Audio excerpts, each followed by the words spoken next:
Bright Tuty. Every student matters. Now, some of the questions of the topic which we have discussed just now. Who was the first ruler of the Mughal Empire? The answer is Babur.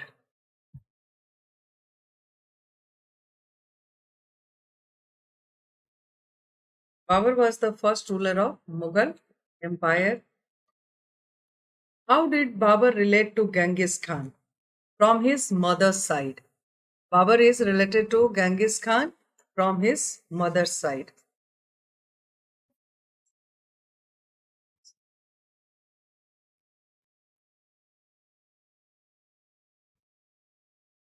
Who gave a defeat to Humayun? Answer is Sher Shah Suri. Sher Shah Suri defeated Humayun, and for the next 15 years he was in the exile. Which ruler is considered as the greatest ruler of Mughal Empire? So this is all about that. The Akbar the Great, he is considered among all the Mughal rulers as the great empire, as the great emperor. Who was the last powerful ruler of Mughal Empire? It's very simple. The last powerful ruler of Mughal Empire was Aurangzeb. He was followed by the weak rulers, weak successor of the Mughal dynasty. After him, all the successors were not very so strong as the Aurangzeb and the other previous 5 rulers. Next, we are coming to discuss about that the production of chronicles. Chronicles which were commissioned by Mughal emperors are an important source for studying the empire and its court. This is the very important source. The authors of Mughal chronicles were invariable courtiers. The histories they wrote focused on events centered on the ruler, his family, not only that ruler, but his family, the courts, nobles, wars, and as well as administrative arrangements. So every sphere of the court life about the king's life, it is related and it is explained in that the chronicles. Their titles such as Akbarnama, Shahjahanama, Alamgirnama, that is the story of Akbar, Shahjahan and Alamgir, a title of the Mughal ruler Aurangzeb. Alamgirnama was a title given to Aurangzeb. Suggests that the eyes of their authors, the history of the empire and the court was synonymous with that of the emperor. So this way, with the name of the emperor, with the name of the ruler, the written records are available. So it is written over here. The court was synonymous with that of the emperor. From Turkish to Persian, Mughal court chronicles were written in Persian language. What is that? The Persian language. Under the Sultan of Delhi, it flourished as a language of the court and of literary writings. Sultans of Delhi, Delhi Sultanates, the sultans, they have just practiced with this Persian language and it was flourished everywhere during their rule. As the Mughals were Chagatai Turks by origin, that is, Chagatai Turks by origin, Turkish was their mother tongue. Their first ruler Babur wrote poetry and his memoirs in this language. Babur has written his memoir in this Turkish language as he belonged from that land. It was Akbar who consciously set out to make Persian the leading language of the Mughal court. Cultural and intellectual contacts with Iran, as well as regular stream of Iranian and Central Asian migrants seeking positions at the Mughal court, might have motivated the emperor to adopt the language. This is all about that, how this language has been adopted.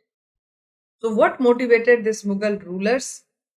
So they have adopted this language as a court language of the Mughal Empire.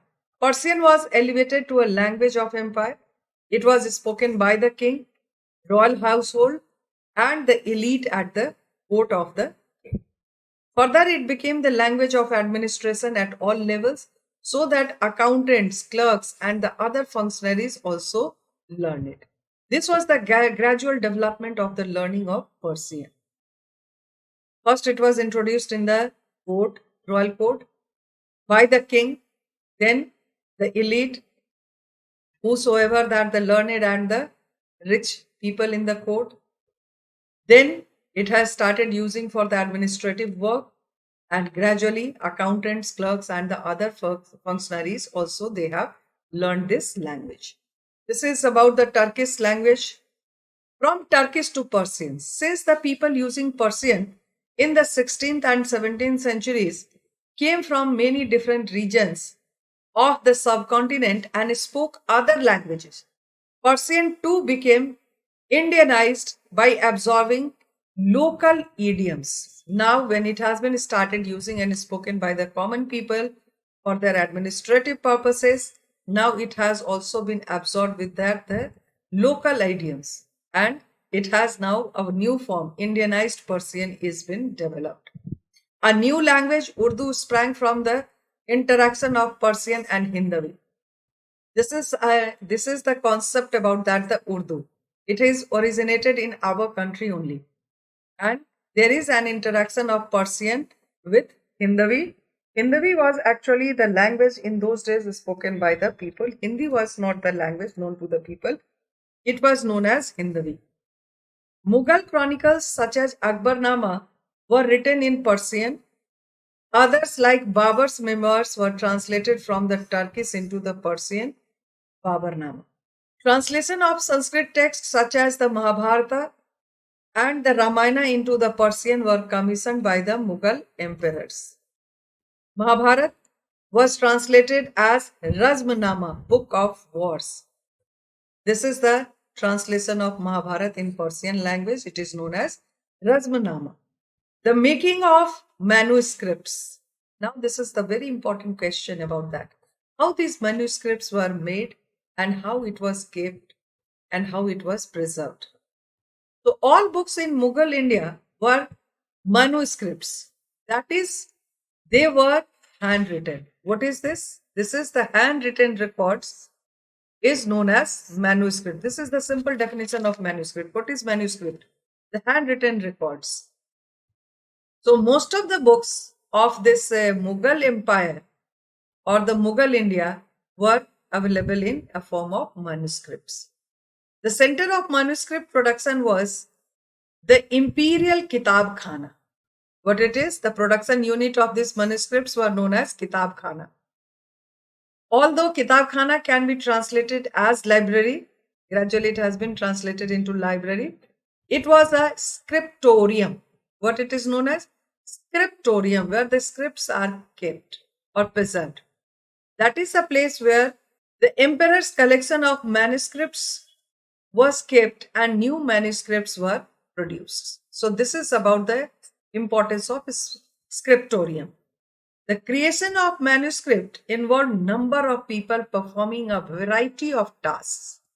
Now, manuscripts, as it is considered as the production unit. So, what type of the works was done over there? The paper makers were needed to prepare the folios of manuscript, scribes or calligraphers to copy the text, gilders to illuminate the pages, painters to illustrate scenes from the text, bookbinders to gather the individual folios and set them within ornamental covers. So this is all the important work of the manuscript, and these works are done inside the Kitab Khana and also known as the scriptorium. The finished manuscripts were seen as a precious object, a work of intellectual wealth and beauty. Intellectual wealth and also the beauty of the learned people. It exemplified the power of its patron, the Mughal emperor, to bring such beauty into being. And the credit was given to the Mughal emperor. At the same time, some of the people involved in the actual production of the manuscript also got recognition in the form of titles and awards. Whoso they were involved in this, the writing work. They have also been, their work has been recognized. What are this? In the form of titles and awards were given by the Mughal emperors. Of these, calligrapher and painters held a high social standing by others. This is now, they also have a high social understanding. They have a means very respectable life in the society. Such as the paper makers or bookbinders have remained anonymous artisans.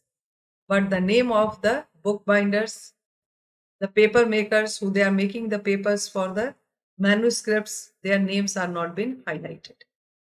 They are anonymous only. Calligraphy, the art of handwriting, was considered a skill of great importance. It was practiced using different styles. Calligraphy is actually that the style of writing. So this art of writing considered a skill of great importance, and regularly this was practiced by using the different styles. This is a picture of the Persian manuscript. Chronicles narrating the events of Mughal emperors and their reign contained alongside the written text. Images that described an event is visual form. So all such things are being taken care. This is the images described in a visual form. When scenes of themes in a book were to be given visual expression, the scribe left blank spaces on nearby pages. Paintings executed separately by artists. Not only it is the work of the calligraphers or the scribes, but everything is taken proper care. Where they have to put the visual event, where they have to give their the visual expressions, they have to, the scribes, they left the spaces nearby the pages. So the paintings executed separately by artists. The separate artists were there, who they are just making the paintings related to the means description written by scripts, alongside the scripts or by the writers. So this way they were interested to accompany what was described in words. So this, the writer who they are writing, the scribes who they are collecting the ideas and writing it them, the artist also, they are accompanying this the artwork, the visual paintings, and they are correlating it with that the words written in that page. So paintings serve not only to enhance the beauty of a book, but were believed to possess special powers of communicating ideas. So this way the emphasis was given about that the paintings, why it is required, and what is the importance of painting in that the written portion. So what it says that it possesses and it believe that the special powers of communicating ideas. By seeing the picture, by seeing the images, one can understand what the miss the writer wants to speak. The kingdom and the power of kings in ways that the written medium could not. So what is that about the kingdom and the powers of king in the ways that was written that medium could not? The historian Abul Fazl described painting as a magical art. This is a term used by Abul Fazl.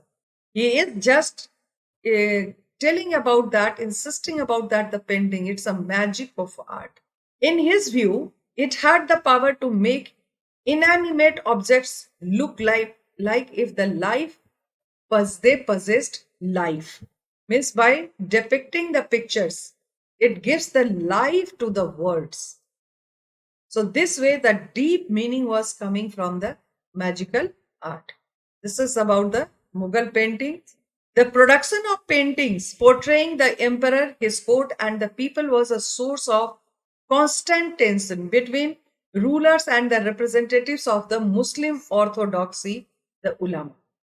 Now, why it was the tension? Because why the ulama they did not like these paintings inside the book? Because they believe that depiction of living beings in a naturalistic manner is forbidden, as it would suggest that the artist was seeking to appropriate the power of creation. This was a function that was believed to belong exclusively to God. So this way the expression has been, the belief has been depicted of the living beings in a naturalistic manner, which is forbidden, as it would suggest that the artist was seeking to appropriate the power of the creation. How the creator they have created all these things. Yet interpretation of the Sharias changed with time. Muslim rulers in many Asian regions during centuries of empire building regularly commissioned artists to paint their portraits and scenes of life in their kingdoms. These ulama or orthodox Muslims they criticized about that the paintings because this is the creation of the god. The color should not be used by the artist. So what it is that this interpretation of the Sharia. Sharia is what? It is a law book of the Islam, which changed with the time, and the Muslim rulers in many Asian regions during these centuries, their empire building regularly, they have commissioned artists. Now these artists have been appointed by them to paint their portraits and scenes of life in their kingdoms. Now, many of that the Muslim rulers they have appointed these painters to paint their life, their lifestyle, their about their kingdoms. They have to prepare their portraits. The Safavid kings of Iran, for example, patronized the finest artists who were trained in workshops set up at court. Now they have appointed also, and the Safavid kings has been quoted as an example who has patronized the finest artists, recognized that the artist and were given training also how to set up the workshops at the court. How natural thing has been depicted in this painting. Artists from Iran also made their way to Mughal India. Not only that in their the Central Asia or only in the Iran, but some of them they have come to even to visit our country also. Some were brought to the Mughal court as in the case of Mir Said Ali and Abdus Samad. These were the two artists they came to India also who were made to accompany Emperor Humayun to Delhi during the period of Humayun. Others migrated in search of opportunities to win patronage and prestige.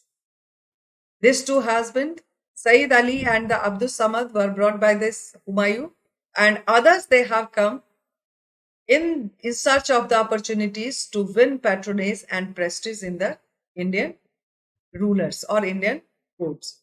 A conflict between the emperor and the spokesman of the orthodox Muslim opinion on the question of visual representations of living beings was a source of tension at the Mughal court.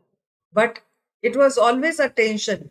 While the depiction, the visual representation is depicted in the book, is not accepted by the orthodox ulamas who they believe in that the old principles of Islam. Akbar's court historian Abul Fazl cites the emperor as saying, "There are many that hate painting, but such men I dislike." This is the statement given by Abul Fazl. He has given this statement. It appears to me that an artist has a unique way of recognizing God. And what this respect is given by Abul Fazl to these painters means they have a unique way to represent the God by depicting that the visual arts related to their life. When we must come to feel that he cannot bestow life on his work. Akbarnama and the Badshah. Among the important illustrated Mughal chronicles, the Akbarnama and the Badshah, the chronicle of a king, are the most well known. Each manuscript contained an average of 150 full or double page paintings of battles, sieges, hunts, building, construction, court scenes, etc. So, all these, the important pages are included inside these chronicles. The author of Akbarnama, Abul Fazl, grew up in the Mughal capital of Agra. He was widely read in Arabic, Persian, Greek philosophy, and Sufism. So he was having knowledge of all these, the language as well as about the logical philosophy of these Like this, the Sufism also he has read about that. The Greek philosophy he is also having idea about the Greek philosophy. Moreover, he was a forceful debater and independent thinker who consistently opposed the views of the conservative ulama. Already he has declared the painters as they have the knowledge of that how to paint the natural things, magical art. So as the author of Akbarnama, Abul Fazl grew up in the Mughal capital of Agra. He has written about each and everything what he observed during the period of Akbar. He has written it about each and everything. And in not only that, he read in Arabic whatever the books were available in Arabic language, in Persian language, Greek philosophy, and also having knowledge about the Sufism. Moreover, he was a forceful debater. What was he? He was a forceful debater and independent thinker. The way of thinking was completely independent, who consistently opposed the views of conservative ulama, who they try to obstruct, not to put the paintings or include the paintings related to our day to day life in the books. These qualities impressed Akbar, who found Abul Fazl ideally suited as an advisor and a spokesperson for his policies. One major objective of the emperor was to free the state from the control of religious orthodoxy. So this way, why did the Akbar he praised? He liked this Abul Fazl because of that this idealistic idea and his idealistic behavior and as spokespersons for his policies. So this was the major objective of the emperor. And he was free to state from the control of religious orthodoxy. In his role as court historian, Abul Fazl both shaped and articulated the ideas associated with the reign of Akbar. Beginning in 1589, Abul Fazl worked on the Akbarnama for 13 years, repeatedly revising the draft. Whatever the written materials are recorded by him, throughout he is doing the revision work also. The chronicle is based on a range of sources, including actual records of events.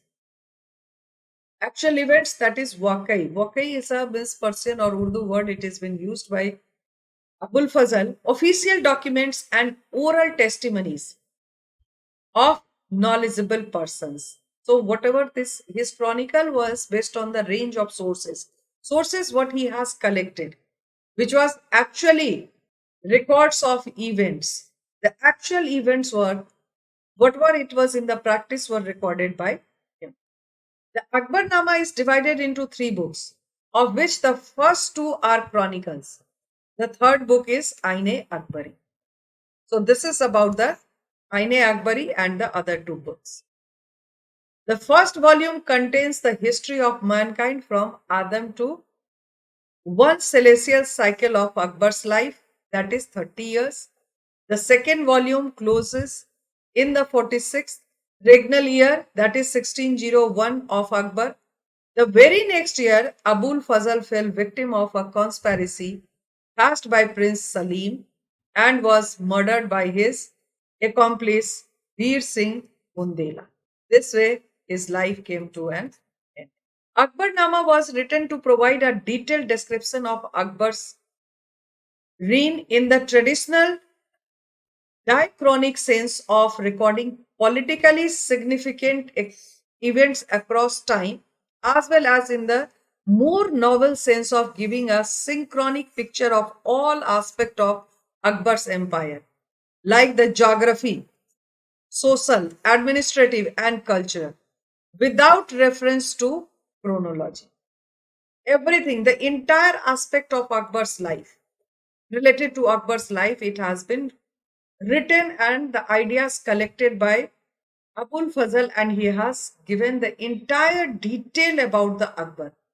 The geographical means the situation, then the social life of the people, how the administration was there, how this during the period of the Akbar culture was so good, means he how he enriched the culture, So, without the reference to the chronology, everything has been depicted, everything has been included.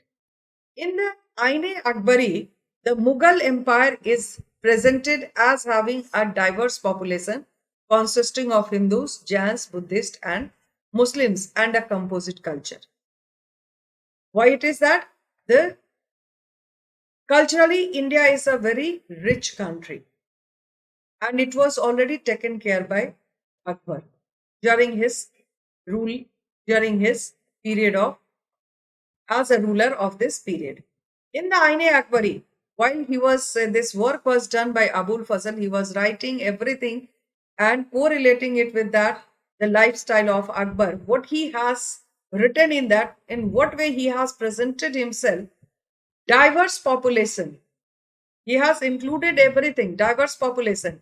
Diverse means that the India is a land of diverse culture, religion, language, and everything was given a proper miss respect.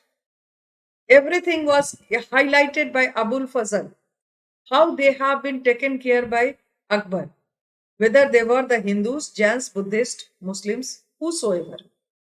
Abul Fazl wrote in a language that was ornate and which attached importance of diction and rhythm, as texts were often read aloud, so that the good terms and the terminologies in a rhythmic way it has been used by Abul Fazl. As texts were often read aloud because everyone, as these books were available in a form of a manuscript, so availability was also not there, number of copies were not available. So most of the time it has been read aloud, so the people sitting or standing nearby, one person can read, can listen, and can understand. This Indo-Persian style was patronized at court, and there were a large number of writers who wanted to write like Abul Fazl. Many writers were there. After listening this, the idea, the diction and the rhythm, how Abul Fazl has written, used in this the Akbarnama or in Aine Akbari, the many of the writers they also wanted to write like Abul Fazl. Next, it comes about Badshah Nama. A pupil of Abul Fazl, Abdul Hamid Lahori. Abdul Hamid Lahori is known as the author of the Badshah Nama. Emperor Shah Jahan, hearing of his talents, commissioned him to write a history of his reign modeled on the Akbarnama. As he was the pupil of Abul Fazl, so he has been requested by Emperor Shah Jahan to write his history, just like us as what this Abul Fazl has written about the king Akbar, about the emperor Akbar. The Badshah is this official history in 3 volumes. Official history it is the daftars of 10 lunar years. This Hinduism, we calculate our year on the basis of the solar year with the help of the sun. Muslims, they are calculating their year on the appearance of the moon. So it is known as the lunar year. Lahori wrote the first and the second daftars, comprising the first 2 decades of the emperor's rule. First 2 decades, 20 years.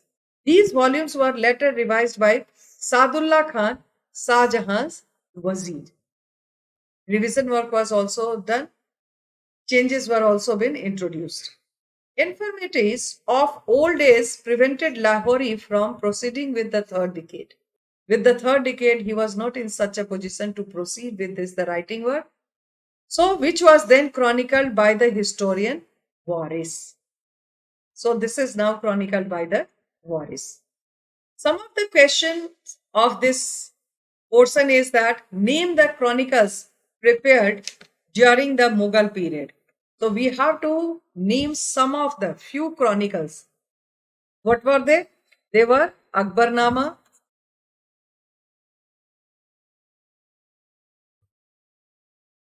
then Badshah Alamgir Nama.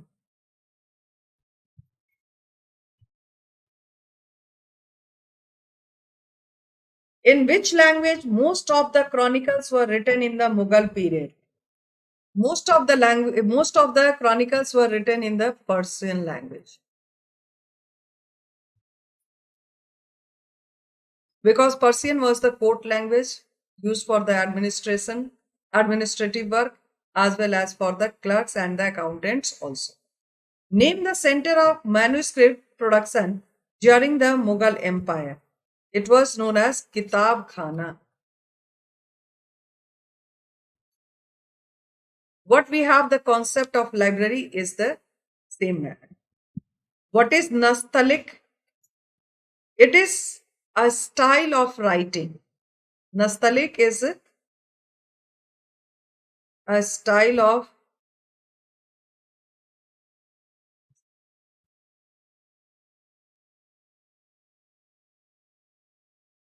writing or calligraphy.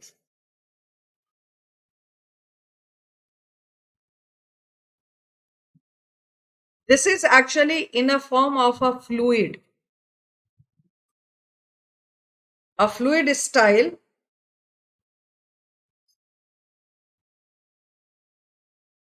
with long horizontal strokes.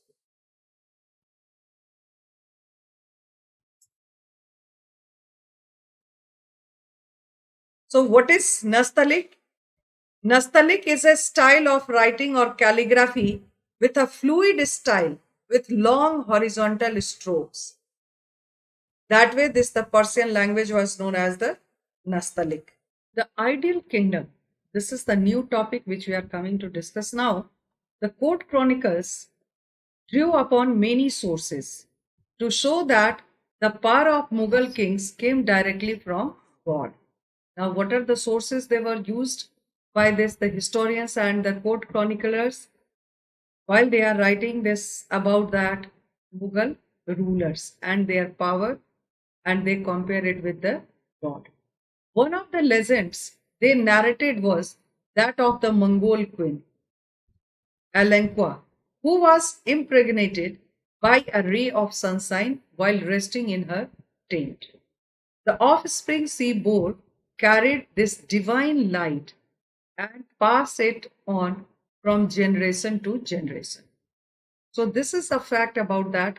This is a narration means what? It is a story about that Mongol queen.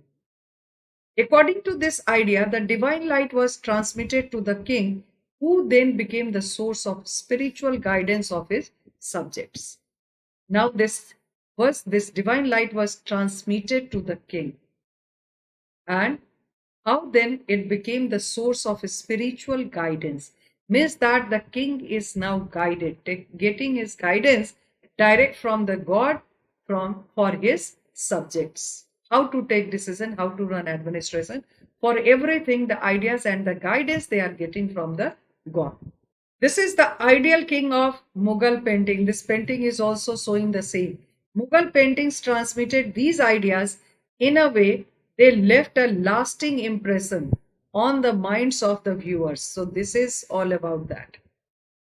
Mughal artists from 17th century onwards began to portray emperors wearing a halo, which they saw on emperor European paintings of Christ and the Virgin Mary to symbolize the light of God.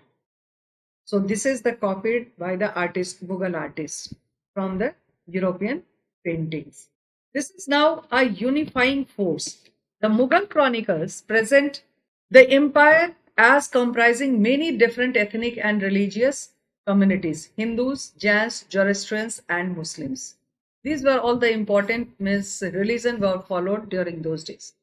As the source of all peace and stability, the emperor stood above all religious and ethnic groups. Means above that, all this, whether they are the Hindus, Jains, Zoroastrian, or Muslim, the emperor's place and the stability above all the religions and the ethnic groups, mediated among them and ensure that justice and peace will prevail. This is the important work done by king, done by emperor. Abul Fazl describes the idea of Sulah-e-Kul, which is absolute peace, as the cornerstone of enlightened rule. In Sulahekul, all religions and schools of thought had freedom of expression, but on condition that they did not undermine the authority of the state or fight among themselves. What we are talking about that this secularism. This was the policy of Akbar, which was broadly described by Abul Fazl. This is actually about that how this the unifying force were there which were working to bring that the peace and the security among all the citizens whosoever the followers of the different religion or culture. This is the Mughal rulers gave, they also give. This is the state implemented the ideal of Sulahakul thought its through its policies. The nobility under the Mughals was a composite one comprising Iranis, Turanis, Afghans, Rajputs, and Deccanis, the people from Deccan area or the southern India. All of them were given positions and awards purely on the basis of their service and loyalty to the emperor in pursuing the policy of Sulah-e-Kul. They were getting the awards, but what was the policy? If they are able to manage Sulah-e-Kul, means all the religious people, they are living together with peace and harmony. Akbar abolished the jizya and pilgrimage tax in 1563. Jizya was a tax which was paid by the non-Muslims for their pilgrimage, which was abolished by Akbar in the year 1563 and 64. These two taxes were based on the religious discrimination. The officers were instructed to follow the precepts of Sulahekul also in administration.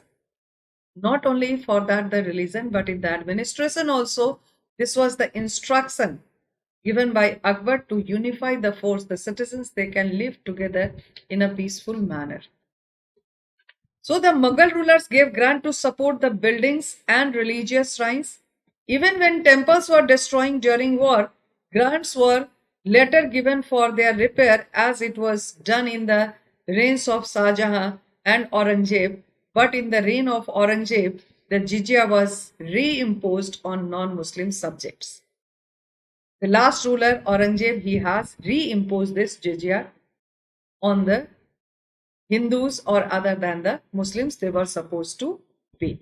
The ideal of Sulahekul was implemented through state policies. The nobility under the Mughals was a composite one, comprising Iranis, Turanis, Afghans, Rajputs, Deccanis, all of whom were given positions and awards purely on the basis of their service and loyalty to the king. Further, Akbar abolished the tax on pilgrimage in the year 1563 and jizya in 1564 as the two were based on the religious discrimination. Instructions were sent to officers of the empire to follow the precept of Sulahekul even in administration also. All Mughal emperors gave grants to support the building and maintenance of places of worship. Hardly matters whether it is the mosque or it is church or it is a temple. Even when temples were destroyed during war, grants were later issued for their repair, as we know from the reigns of Shah Jahan and Aurangzeb.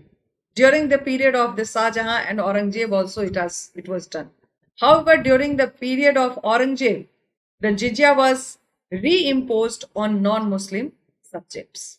This is now sovereignty as social contract.